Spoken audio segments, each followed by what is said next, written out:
विद्यार्थी मित्रांनो, सह्याद्री ट्युटोरियल्स मध्ये तुमचं स्वागत आहे. केमिकल कायनेटिक्स करावाच लागेल. सर आम्ही अगोदर काहीही केलेलं नाहीये टॉपिक. काही प्रॉब्लेम नाही. मी सांगतो ते क्वेश्चन्स करा. ओके. पण परफेक्ट करायचे आपण. पहिलाच प्रश्न आहे ऑर्डर ऑफ रिएक्शन आणि मॉलिक्युलरिटी मधला डिफरन्स. मॉलिक्युलरिटी बरोबर आहे. जरा डिफरन्स वाचा रे थोडासा. ओके, ठीक आहे. आता हा जो डिफरन्स दिसतोय ना तुम्हाला, ह्यात डेफिनेशन्स तर मला कुठे दिसत नाहीयेत. म्हणजे डेफिनेशन्स तुम्हाला करावे लागतील. किंवा define order of reaction, define molecularity हा सेपरेट प्रश्न येऊ शकतो. ओके, ऑर्डर ऑफ रिएक्शनची डेफिनेशन केली ना तुम्ही, मग अशी एमसीक्यू पण सॉल्व्ह करायला तुम्हाला जमेल. करूया प्रयत्न एमसीक्यू सॉल्व्ह करण्याचा. बघा बघू. इथे ए साठी ऑर्डर 1 आहे. मी असं इमॅजिन करतोय की तुम्ही आता ऑर्डर ऑफ रिएक्शनची डेफिनेशन केलेली आहे. मग ए रेस टू जे लिहिलंय 1 तिथे ए ची ऑर्डर आहे. बी ची ऑर्डर सुद्धा 1 आहे. याचा अर्थ काय? की A चं कॉन्सन्ट्रेशन डबल करा, रेट ऑफ रिएक्शन सुद्धा डबल होईल. B चं कॉन्सन्ट्रेशन डबल करा, रेट ऑफ रिएक्शन सुद्धा डबल होईल. ओके.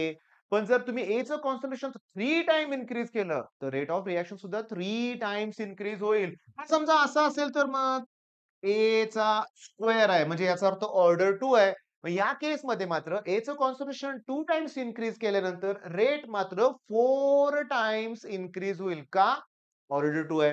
आता ऑर्डर समजा 3 असतील तर, आता हे क्लिअर होणार आहे तुमचं लक्षात घ्या.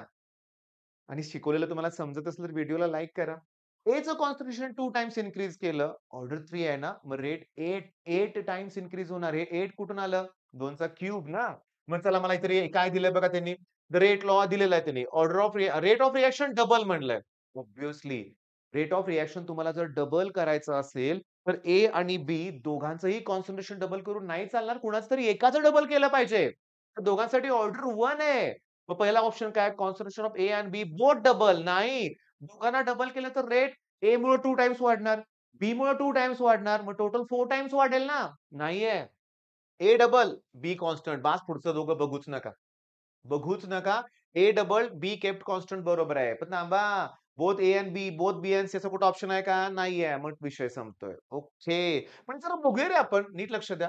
ए चं कॉन्सन्ट्रेशन डबल केलं, तर रेट डबल होणार. सॉरी बीचं कॉन्सन्ट्रेशन डबल केलं की रेट डबल होणार आहे. Aचं कॉन्सन्ट्रेशन हाल्फ केलं, तर रेट सुद्धा हाल्फ होणार. म्हणजे थोडक्यात एकाला डबल करा, एकाला हाल्फ करा, रेट कॉन्स्टंट राहील. बी मुळे डबल झालं, ए मुळे परत हाल्फ झाला म्हणजे आहे तेवढाच रेट आला की नाही.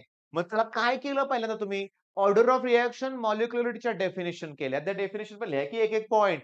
मॉलिक्युलरिटी ही थेरॉटिकल व्हॅल्यू आहे. ऑर्डर ऑफ रिएक्शन एक्सपेरिमेंट करून फाइंड आउट करतात म्हणल्यावरती ऑर्डर ऑफ रिएक्शन निगेटिव्ह पण असू शकते रे बाळांनो. दिलं का त्यांनी इंटिजर फ्रॅक्शन ऑफ 0 दिलं. बरं ठीक आहे. इकडे फक्त इंटिजर दिलंय. ओके. अरे दिलेत की डेफिनिशनचा पार्ट दिलेलाच आहे दुसरा. काही हरकत नाही मग. चला मग ऑर्डर ऑफ रिएक्शन मॉलिक्युलरिटी पहिला पॉइंट क्लिअर झाला.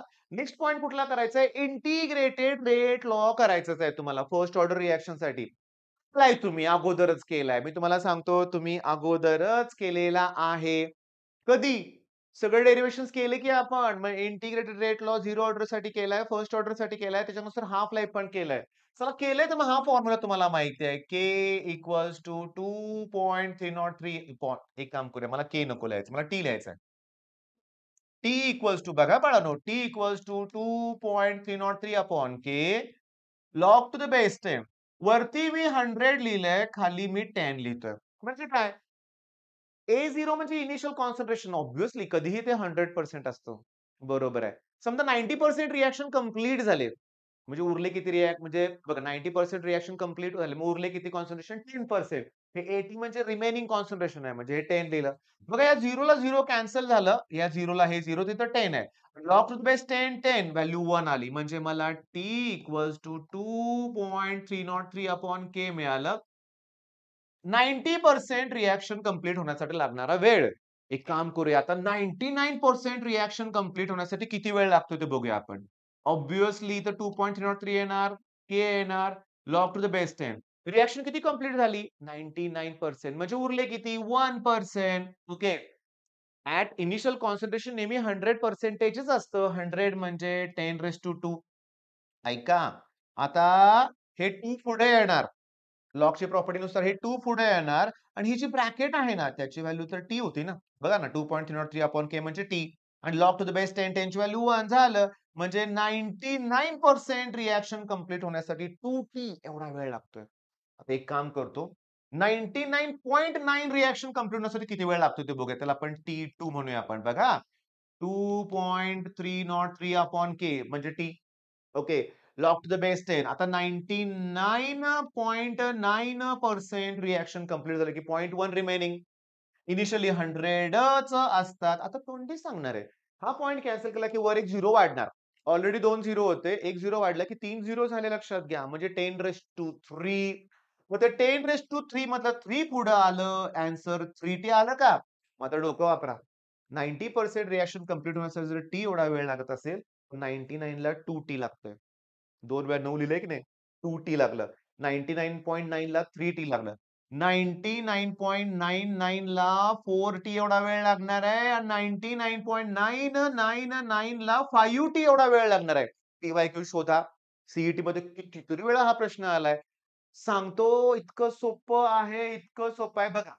90% रिएक्शन कंप्लीट होण्यासाठी टी एवढा वेळ लागतोय. ओके दिलंय त्यांनी.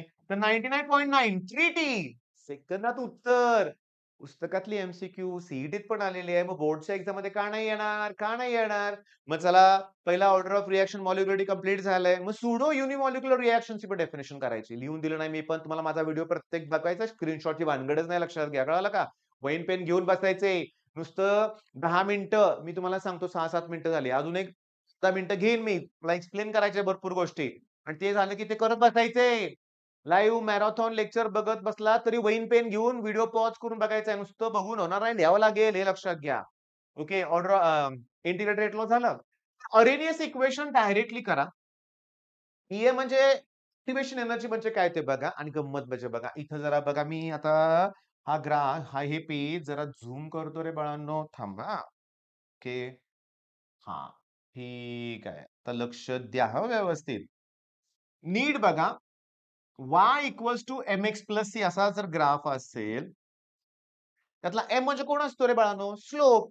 स्लोप पॉझिटिव्ह असेल तर ग्राफ वर जाणार, स्लोप निगेटिव्ह असेल तर खाली येणार. त्यातला हा y आणि हा x ऍक्सिस. मग y कोण आहे? Log to the base 10k लिहिलंय की इथं. एक्स कोण आहे? 1/t लिहिलंय की इथं 1/t. मग मला सांगा स्लोप पॉझिटिव्ह आहे का निगेटिव्ह आहे? निगेटिव्ह आहे. म्हणजे ग्राफ असा येणार आहे. तुम्हाला which of the following represent graphical representation असं पण विचारतील. मग अरेनियस मध्ये काय करणार आहे तुम्ही? न्यूमेरिकल साठी फॉर्म्युला करा. इक्वेशन विचारलं तर इक्वेशन लिहायला आलं पाहिजे. ओके ग्राफिकल रिप्रेझेंटेशन झालं, की आता हे पॉइंट जरा नीट लक्षात दे रे बाळांनो. रेट लॉ एकदा करून टाका. पहिले स्टार्टलाच आहे त्याचं न्यूमेरिकल करा. शोधा आपल्या चॅनलवर न्यूमेरिकल करावंच लागेल तुम्हाला. मी लॉग कॅल्क्युलेशन सहित अरेनियस वगैरे सगळं सगळं घेतलंय लक्षात घ्या. करायचं असेल तर करा, नाहीतर राहू दे न्यूमेरिकलची भीती वाटत असेल तर. पण तोंडी न्यूमेरिकल्स आहेत. ऐका. हा जो प्रश्न आहे ना, रिएक्शन इंटरमिजिएट हे मी सीईटीत बऱ्याच वेळा विचारलंय. थोडा वेळ काढून बघा ना पी-वाय-क्यूज. पी-वाय-क्यूज बघा. तर सांगतो पहिल्या रिएक्शन मध्ये जो प्रॉडक्ट आहे आणि दुसऱ्या रिएक्शन मध्ये त्याचाच वापर ॲज अ रिएक्टंट केलाय ना, तो रिएक्शन इंटरमिजिएट. 2-3 रिएक्शन मध्ये जी स्लो असते ती असते आर-डी-एस रेट डिटरमायनिंग स्टेप असते म्हणूया आपण. ठीक आहे. मध्ये write the equation of the overall reaction म्हणलंय. ओके. ओव्हरऑल रिएक्शन म्हणल्यावर एफ ला एफ काय होणार आहे? कॅन्सल. अजून काय कॅन्सल होतंय काय? NO2 ट्वाइस झालं. नाही काय कॅन्सल होत. NO2 ट्वाइस झालं बोललो मी. NO2 NO2F twice. काय नाही. रिएक्शन इंटरमिजिएट कॅन्सल करा. ओव्हरऑल रिएक्शन मिळेल. रेट लॉ हा स्लो रिएक्शन वरून लिहिलाय की नाही बघा. ओके आणि रिएक्शन इंटरमिजिएट कोण आहे? एफ आहे. जो म्हणजे हे रिएक्शन इंटरमिजिएट इम्पॉर्टंट आहे. मग रेट लॉ करा, हे करा. कोलिजन थिअरी यावेळेस येऊ शकते. कोलिजन थिअरी पण बघा. आणि effect of catalyst on the rate of reaction हे पण करायचंय. मी तुम्हाला सांगतो integrated rate law for gas phase यावेळेस मला इम्पॉर्टंट वाटतंय. आला नाही येऊ शकतोय, पण आला नाही काय म्हणताय तुम्ही? ही जी आहे ना 2024 च्या पेपरमध्ये ही एमसीक्यू आहे तसे विचारले. इंटिग्रेटेड रेट लॉ विचारलाय गॅस फेज साठी हा formula P i upon twice P i minus P. A0 upon A naught होतं. A नॉट अपॉन AT होतं ना फर्स्ट ऑर्डर साठी.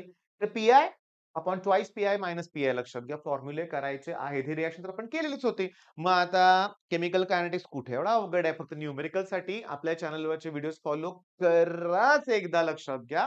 All the best.